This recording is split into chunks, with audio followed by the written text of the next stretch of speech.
They warned him, touch her blood and you die. But in the middle of a forgotten world, under crashing thunder and shattered stars, one human ignored the warning. What he found wasn't death. It was something far more dangerous. Her blood didn't kill him, it changed him. Now he's hunted by those who created her, feared by those who erased her kind, and becoming something the galaxy hasn't seen in 1,000 years. This isn't just survival, this is evolution, and it all began with one forbidden touch.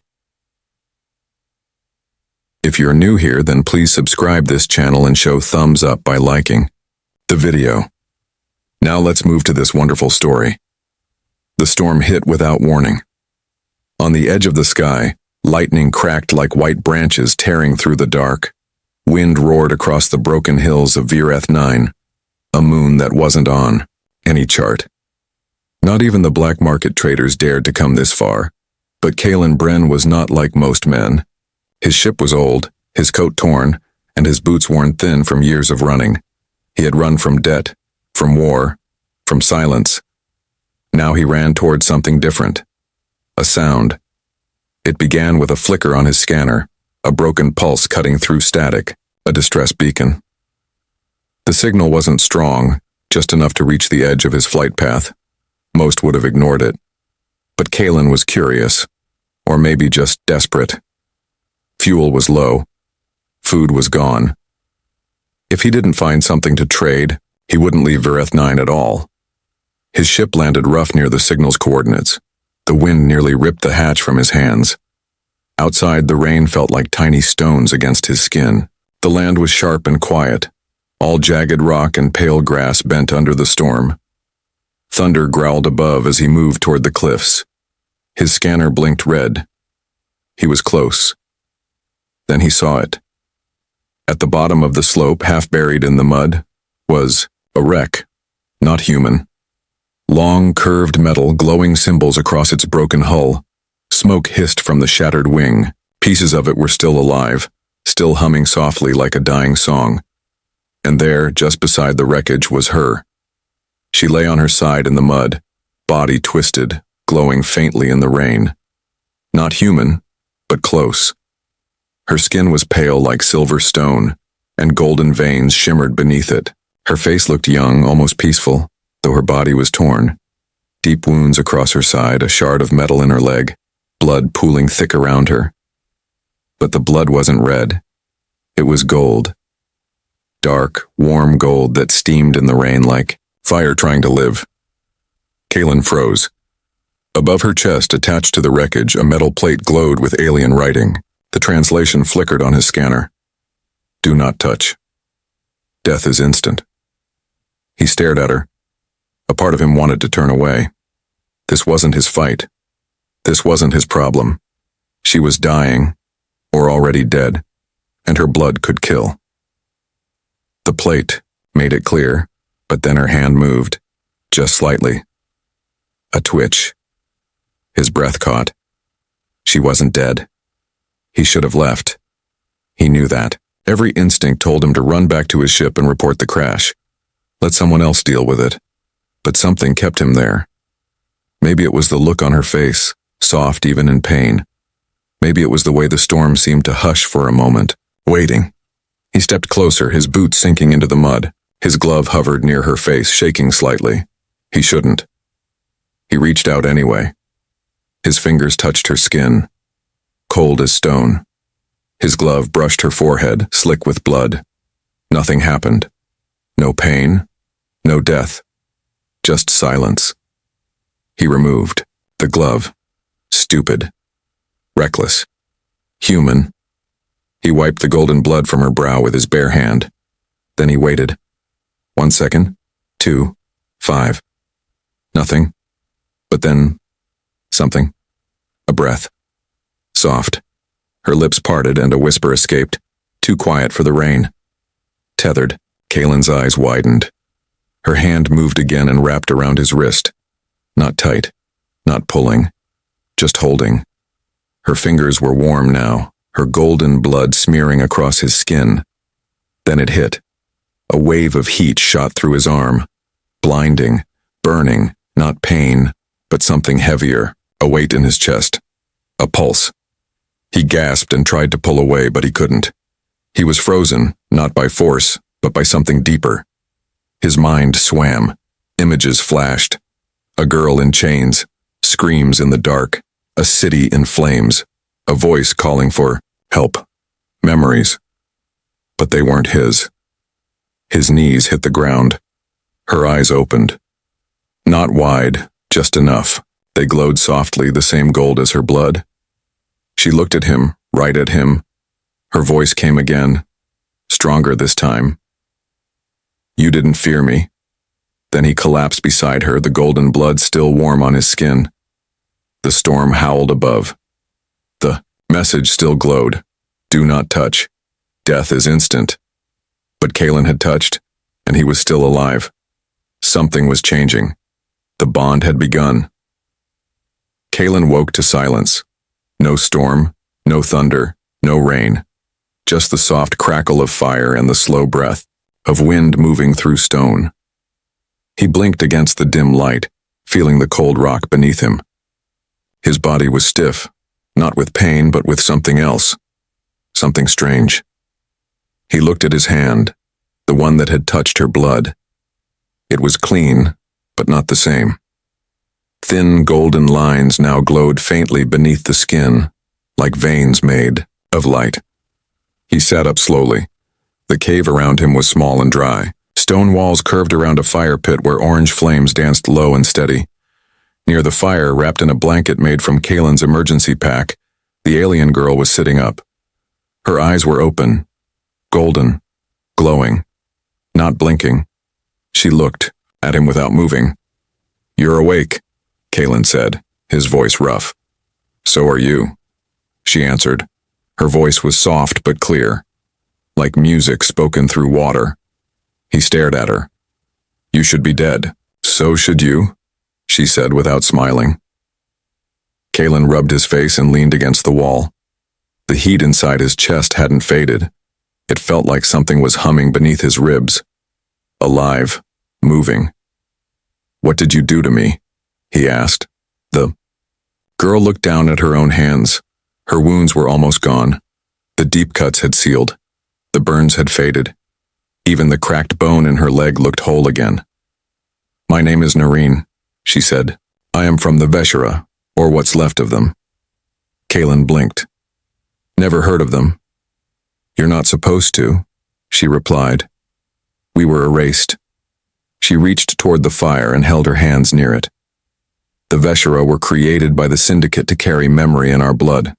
Not just knowledge, but emotion, pain, truth. We were living archives, living weapons. Kalen's hand twitched. Your blood, it was supposed to kill me. She nodded. It should have. It kills anyone it touches. It's designed to destroy anything without the bond. But I touched it, Kalen whispered. I touched you. I should be ash. But you're not, she said. Your mind didn't reject the bond. Your fear didn't rise. That's never happened before. He looked down again. The golden lines on his arm shimmered faintly under the firelight. They weren't just glowing. They were warm. He could feel them like a second pulse under his skin. What is this? He asked. What's happening to me? Noreen looked at him, her face calm but unreadable. My blood remembers, she said. And now it's remembering through you. Kalen frowned. What does that mean? It means you're changing, she said. My blood carries memory. When you touched, it didn't kill you. It merged with you. Now it's showing you what I've seen, who I am, where I come from. Kalen felt his breath catch. He looked away, but the memories returned. Short flashes. A child in a glass room. Metal tubes. Pain. A voice calling numbers. A scream. He clenched his fists. Why me? He asked. Why would it bond to someone like me? Noreen stood slowly. Her movements were still weak, but steady. She walked toward him and knelt at his side. Because you didn't run, she said. You touched me even when everything warned you not to. Not because you were brave, because you cared. He laughed bitterly. I wasn't trying to be a hero. You don't have to be, she said. They sat in silence for a while. The fire crackled. Outside, wind moved across the rocks.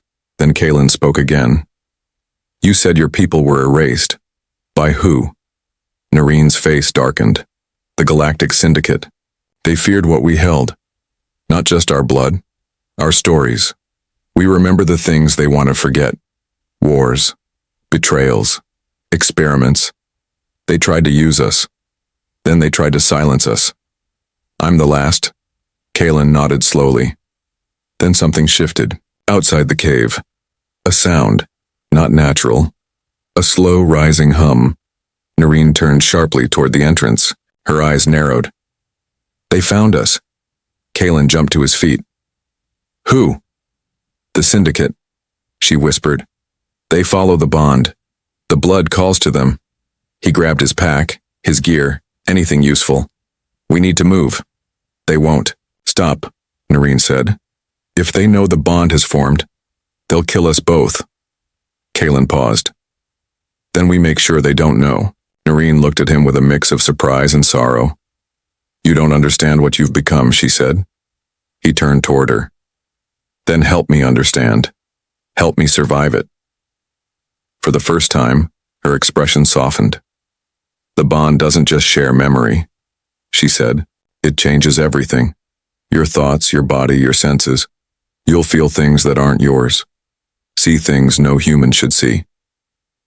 Too late for second thoughts, he said. She reached out and touched his arm. Then stay close, she whispered. And whatever happens, don't lose yourself in what the blood shows you. Kalen nodded. The golden light beneath his skin glowed brighter. Outside, the wind rose, and far above them, in the darkness of the sky, something began to move. They ran through the cliffs beneath a sky that no longer held stars. Above them, the black ship moved like a silent wound in the clouds, red lights sweeping across the land in slow circles. Kalen kept close to Noreen, who limped but did not slow. Her blood was still healing her, but not fast enough. The golden glow under Kalen's skin pulsed brighter with every step, like a second heartbeat guiding him through the dark. They didn't speak. There was no time. Then a sound broke the silence. A pulse deep and cold, not from the air, but from inside their minds. Kalen stumbled, gripping his head. It wasn't a voice. It was pressure. Memory without invitation, a thought forced into him. Bond detected. Human contact confirmed. Prepare for cleansing. Kalen groaned. They're inside my head. Noreen nodded, her eyes narrow. That's the tribunal's way. They don't speak, they invade. More pulses followed, each one heavier. Images of Kalen being erased, of his body turning to dust, of Noreen burning in silence. Not real, just pressure. Fear turned into thought. We have to reach the valley, Noreen said. There's a place there. Sacred. If we reach it, they must follow the law. Kalen frowned. What law? She didn't answer right away. Instead, she pointed to a narrow path between two jagged cliffs. Beyond it, the land opened wide. Golden dust drifted in the wind. The valley looked quiet, almost peaceful. They ran. When they reached the center of the valley, the ground beneath them began to shift. Stone plates moved like slow machines. Symbols carved into the earth lit up. Soft white lines forming circles, paths, and eyes. Ancient language glowing beneath their feet. At the heart of the valley stood a great stone ring. Tall, cracked, yet untouched by time.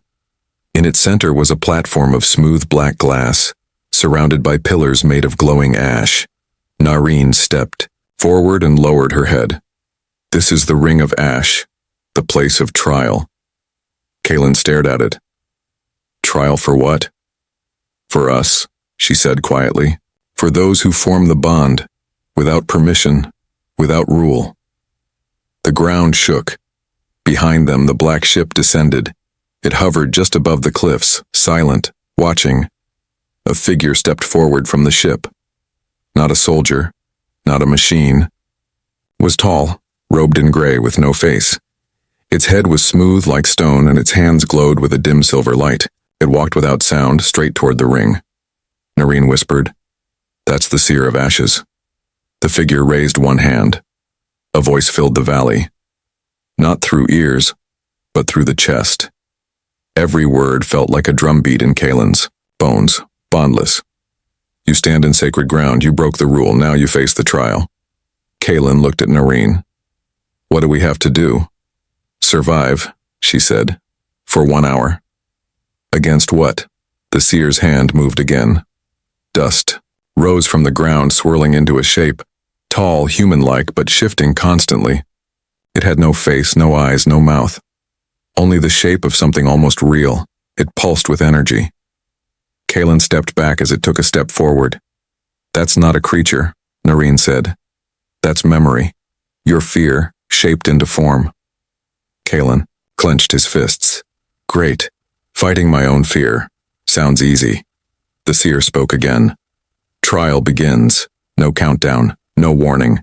The creature charged. Kalen moved just in time. It struck the ground where he had been, the force sending dust into the air. Kalen rolled to his feet, heart pounding. The creature turned with unnatural speed, arms stretching, shifting into long blades of smoke and light. Kalen swung with all his strength. His fist hit the creature's chest and passed through it like mist. Nothing. Then it struck him, a sharp line of pain across his side. Not blood, but light. He fell to the ground, gasping. The golden glow in his veins dimmed. "You can't fight it like a man," Noreen called. "It knows your thoughts, it knows your fear." The creature stood over him, its shape twisting into something else, his own face scarred and cruel with empty eyes. "You'll never survive," it said in his voice. Kalen crawled back, hands shaking. Every instinct screamed to run, to hide, to stop. But he didn't. He stood. His hands glowed again. The pain faded. Something inside him rose. Something not fully human anymore. He took a deep breath and whispered, "You are not me." The creature paused.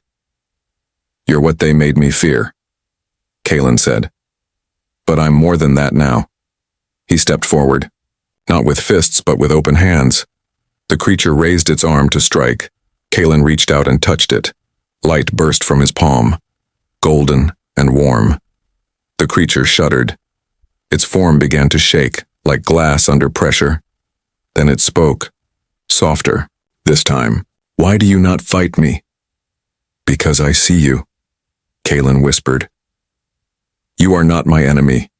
You are the pain they planted, the fear they fed, and I don't need to carry you anymore." The creature looked at him for one more second. Then, it shattered into dust. Silence returned to the valley.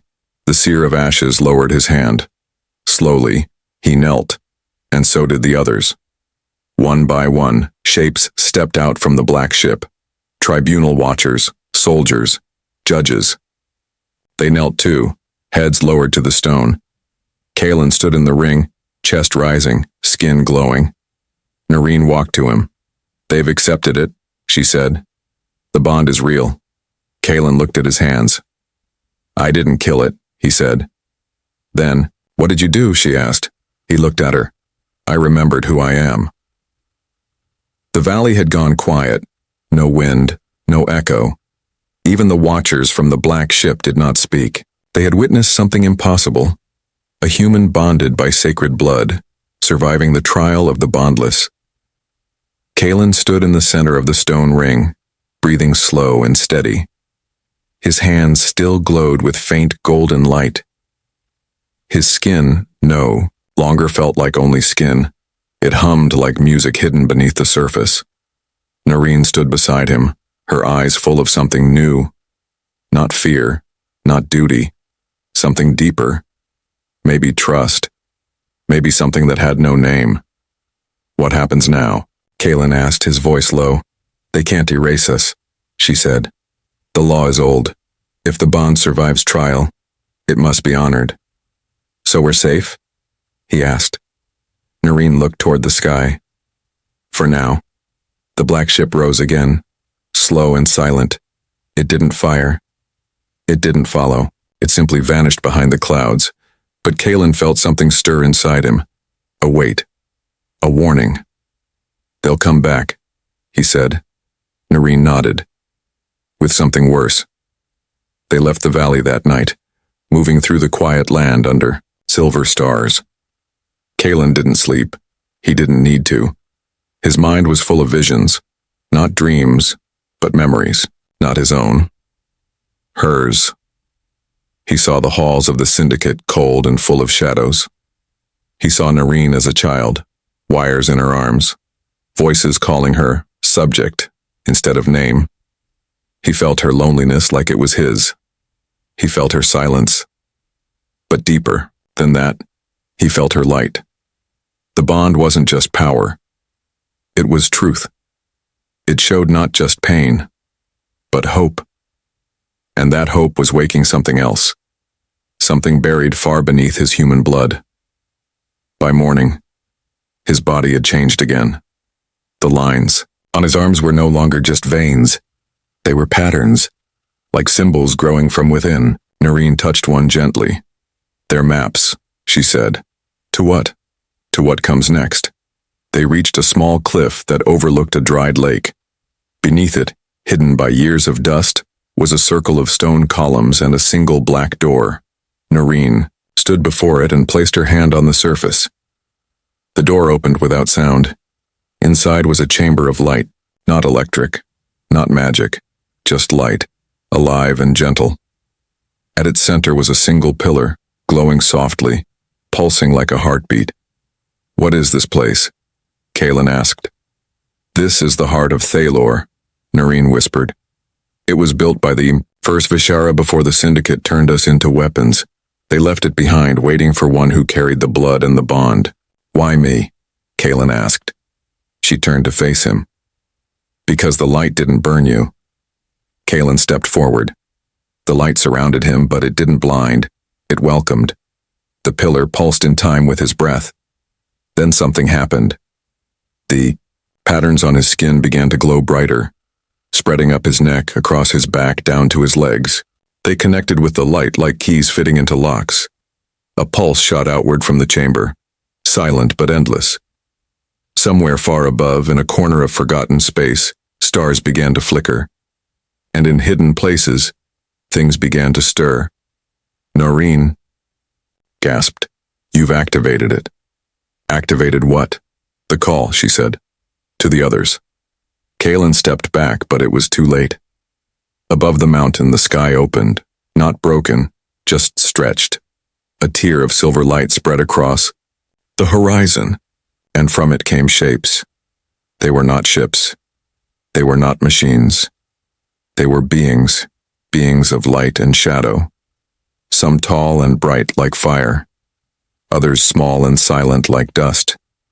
Some had wings made of air. Others floated like songs. They were the forgotten ones, the old Vishara, the scattered, the erased, and they were coming home. Noreen fell to her knees, her eyes filled with light. "They answered," she said. "What does that mean?" Kalen asked. "It means the council will panic." He looked at her. "Then we have to be ready." But she shook her head. "No. We don't fight them the way they expect." The sky shook again. This time it wasn't light. It was a shape. Black. Massive. Moving with no sound. The judgment ship. The final weapon of the syndicate. It fell from the void like a blade, cutting through the clouds, burning the air without fire. Rivers dried in its wake. Machines stopped. Even birds fell from the sky. Noreen stood. "This is it," she whispered. "This is the end they promised me." Kalen stepped beside her. "Not for you," he said. He took her hand. She looked at him, eyes wide. "They'll kill you." He nodded. "Then let them try." The judgment ship hovered above the mountain, casting a shadow too big to escape. A voice filled the air. "Human, step away. The carrier is property of the council." Kalen didn't move. The voice grew louder. "You are bonded without right. Your body is corrupted. You will be erased. Still, Kalen said nothing. Then Noreen stepped forward and raised her voice. He is not corrupted, she said. He is complete. The judgment ship began to charge. Its weapon glowed like a dying sun. Kalen stepped in front of her, his eyes silver now, his skin humming with light. If you want her, he said, you take me too. The beam fired. Blinding. Endless. But Kalen didn't burn. He walked into it, and the world held its breath. Then silence. No flame, no sound, just light. Then a step. Another. Kalen emerged from the beam untouched, glowing brighter than ever. Behind him the mountain shined like a mirror of stars. The judgment ship paused, and then from every corner of the sky, the ancient Vishara rose. They sang, not a song of war, a song of memory, a song of truth, and the council's voice began to crack. Systems failed. Voices fell silent. The judgment ship broke, not from fire, but from what it could not destroy. Truth. The bond. Kalen stood at the peak, arms open. Noreen stood beside him, and together they lit the stars with something more powerful than any weapon hope.